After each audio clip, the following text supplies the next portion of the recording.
Hi everybody, my name is Jeremy, this is Red Means Recording. I'm talking a little quieter than I usually do because the whole point of this video, and maybe the following videos, is to make some very chill music. And I went back and forth as to whether or not I wanted to do this in the old OP1 style, where I had text on screen, or if I was going to do it via talking. And I'm trying it with talking, so let me know what you think. I want this series of videos to be something that you can put on in the background, maybe when you're trying to fall asleep, or just be chill, where we do make music, but it is as chill as possible. I'm very inspired right now by ambient techno and dub techno, and so we're going to be making stuff like that. So let me know what you think, because I'd like to do more. We're going to be starting with the most humble friend I have here, and that is the Digitakt 1. I thought we'd go back to basics here. So I'm going to go ahead and start loading some samples on.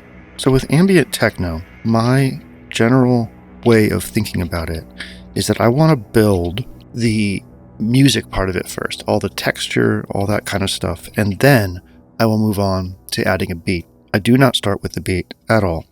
So let's see what we can find.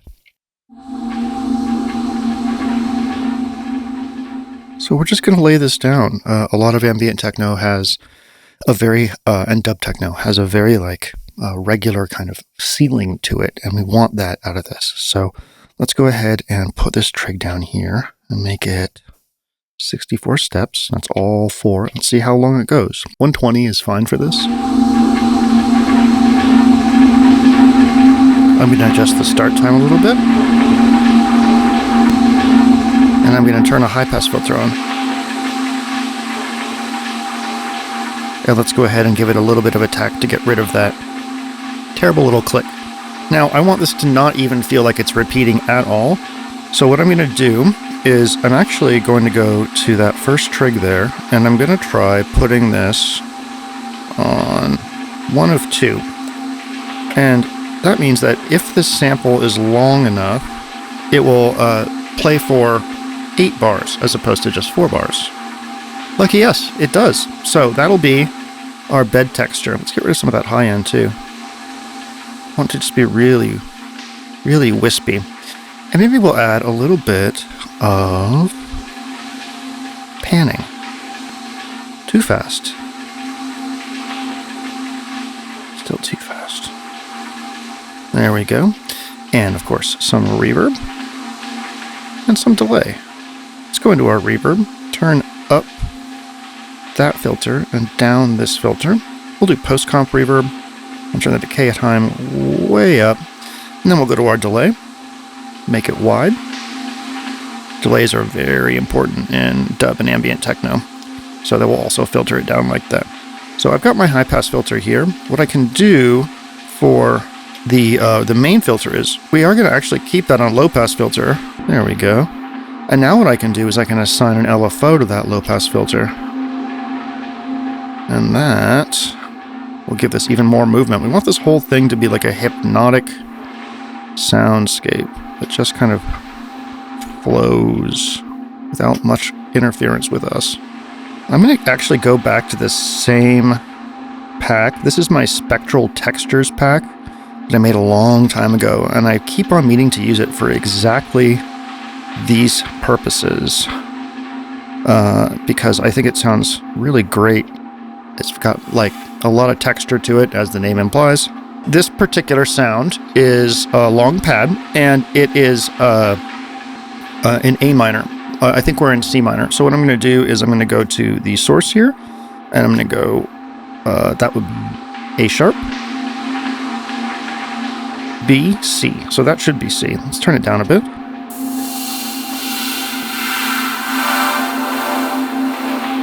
That is so good. I love that. We're also going to give this the panning technique.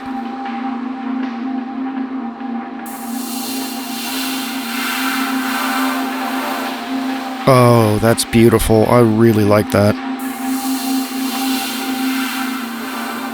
And a bunch of effects. Oh, that is really nice. So we're going to put that at the beginning here, right here. So we'll just go ahead and turn trig mode on and put this here and make this 16. Let's see what happens.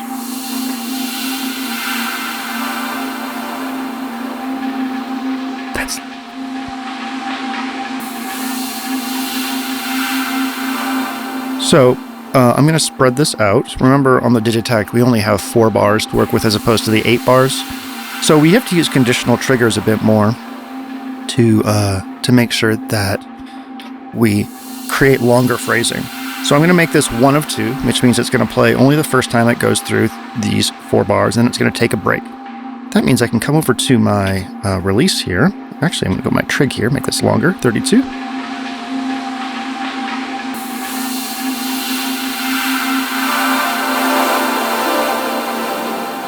I think that's great. I'm going to turn the volume down, and I'm also going to go to our LFO. We already have one on pan, so I do want to do something else to this one. I think we're going to do the same thing, where we manipulate the low-pass filter over time in a very slow way, because that drawing in of the sound, when you're like being pulled into it as it kind of fades away and then comes back, is a really powerful technique for this type of techno. And hear how it's like kind of in the background now? That backgrounding really pulls you in to the sound. And I find that you can go in and out of depth. I do this a lot with modular stuff as well, where I'm trying to create depth over time. So it's a little fast still. We really want it to feel like long sine waves. And of course, when you do set up these long conditional triggers, it takes a long time for things to go by. But that is what it is. Now, these LFOs are bipolar, meaning that it's going to go above and below from that filter point. So I really need to make sure that I am aware of how far up that's going to go and how far down that's going to go. I think this sounds pretty good. What we can do is theoretically try a different note. And what we can do here, just a little bit of that one right there. So what we're going to do is go to, I think, page 3. And we'll go here. And we'll go to trig. And we'll make this 16. And we'll go to our note here and turn this up.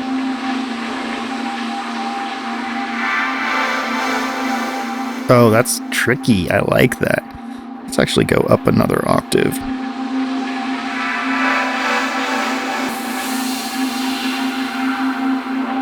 Let's see how that sounds. I like that. We will then go to our trig for our conditionals, and we'll turn this to,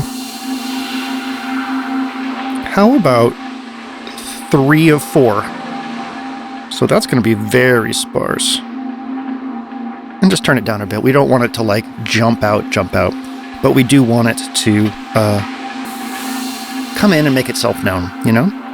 I'm really liking this so far. I think this sounds really great. I was worried about, starting this project because I was just nervous I wasn't going to be able to make the kind of music that I wanted to make. Doing it live like this is a little, I don't know, it can be a little nerve-wracking. But also, I was worried that the Digitakt 1 might not be, like, up to the task, but I am learning that that is not the case at all. Cool. Okay, what about our third one here? I wonder if we can get into some dub chords. These are a really big part of ambient and dub techno, which share a lot of DNA, and I'm actually working on what I think is a really great pack of dub chords for various instruments right now, and you will be seeing that in play here once I get it done. I'm working on the Ableton instrument aspect of it right now, but there's going to be stuff for the Tonverk and the Digitakt and all kinds of stuff. Okay, so this chord Ruby one here, I'm not going to play it raw because it's very loud. I don't want to freak anybody out, so let me turn this down. So it's a little aggressive for what we want here. I'm wondering if we can make it like a little less aggressive by smoothing it out like that. Take this filter down. That's nice. Dub chords. Ooh, I like that. Holy shit. That's good. So, the minor third, the minor chord obviously is a big part of this, but really you want to extend your chords. You want to do sevenths, 7 add 9, ninth chord with no fifth, 11 no fifth, and then you can do sus chords as well. Basically you want close clustered notes that create a feeling of density and color. You don't want them to be just like, clean, which is why we sometimes avoid the perfect fifth, because it adds too much consonance to the thing. So I am going to put the kick in here now, because I want to feel where I should play these chords.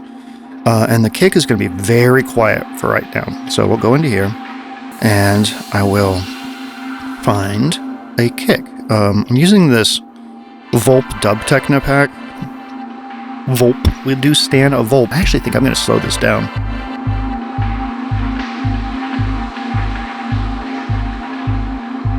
That feels nicer to me.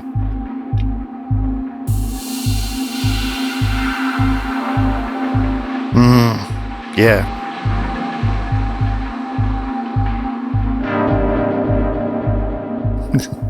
Yes. That's so good. I love that.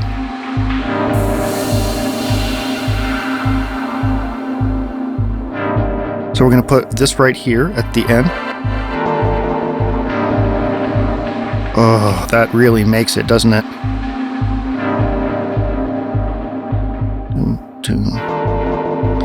So this one, we're only going to do every 2 of 2. That way it'll be at the end of like 8 bars. And this is a great time to save now that we have this. What am I going to call this overall project? What should I call it? I'll call it Volp for now. For foxes. We do like foxes. I don't think foxes are very ambient techno, though. I don't really get the impression that they're very chill ambient techno. Unless you're like a stoner fox. Me, I just drank like 2 espressos, and also I have this green tea here, so I'm pretty caffeinated for this project. Okay, so those chords that we did, I'm going to give them that same treatment. We're going to go into our filter frequency here, and we're going to turn it up. And we're going to go ahead and turn this down. We really need the chords to feel like they're opening and closing. Just like that. In fact, we can probably give us a bit more resonance. Great. Oh, that's wonderful.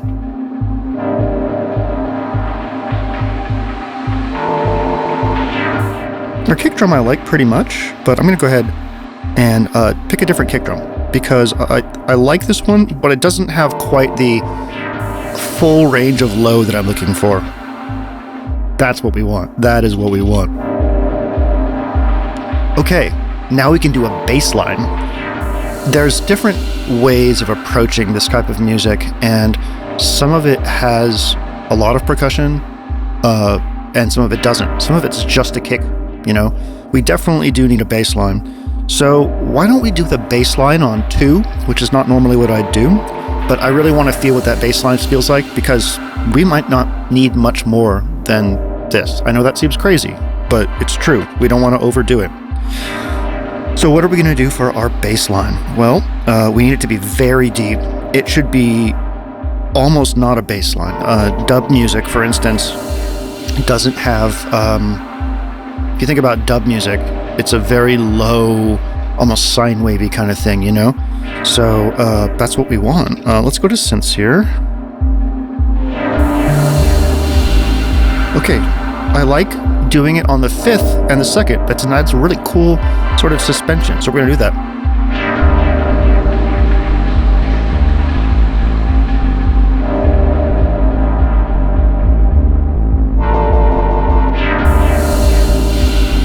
Good time to quantize what we're doing. And we're going to need a little bit more out of our kick drum, because that bass line is big and thick, so we need more out of the kick to balance of the mix. I will say taking that out was a big deal, and that's good. We want to be able to take stuff out and have it be a big deal. Whenever you're working in a very limited environment like this, you need to be like, oh, well, whenever you're working in a really limited environment like this, you really need to make the most of every part that you're writing. Every channel should have a very big impact on the overall feeling of your mix, if that makes sense.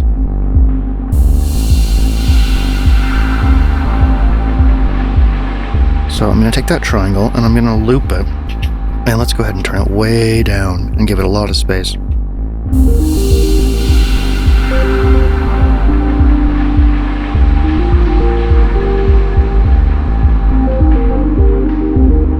Okay, so what I've done there is I've done more than I want, and I'm going to go to my trig here and turn that probability down to like 50%, even less. I just want these to kind of come in now and then. And I'm going to go to my LFO, and I'm going to go ahead and turn the frequency up. And again, turn it way down. 909s are always a good idea to reach for in any techno music. Anything that sounds remotely like a 909, get up on that shit. So we're going to go ahead and use our filter here, do some work on this before it even gets to your ears. Now you hear that delay is doing a shit ton of work, right? All we have is offbeats, but if I go ahead and turn the delay down, you'll hear how little rhythm we get when we turn that down, right? I'm going to go ahead and take the low pass filter of the delay down like this. There we go.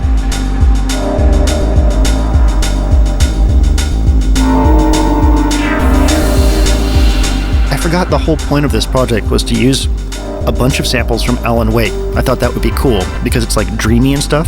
So I've just loaded one up. I'm going to go ahead and do this. And at the side of myself, the dream sun. At the side of myself. I'm going to change this to a slice. At the side of myself, the dream suddenly became lucid. Yeah. At the side of myself. At the side of myself is such a wonderful line.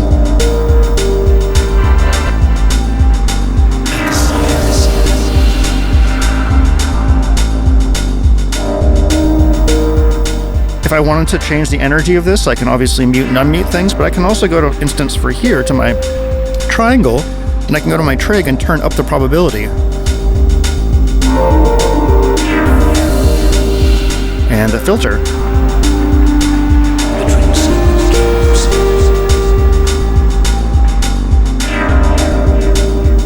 So that's our track, everybody.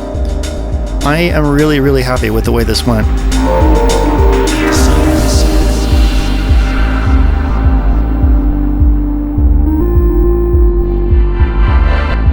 I think we did a really good job. What do you think? What do you think of doing more of these? I could do more on the Digitakt. I might just film another one like tomorrow, just because I think this is going really well. I do want to use my other gear in this, but I also think that this went well enough where we could do more on the Digitakt. Do you like this style of video? I hope I don't sound creepy when I'm trying to be chill sounding, but yeah, let me know what you think. Thank you so much for watching. This will be part of an ambient techno album at some point, and I hope to make it all with you here. So we'll see how that goes. Thank you so much for watching. My name is Jeremy. This is Rhythmic's recording, and I hope you have a wonderful day.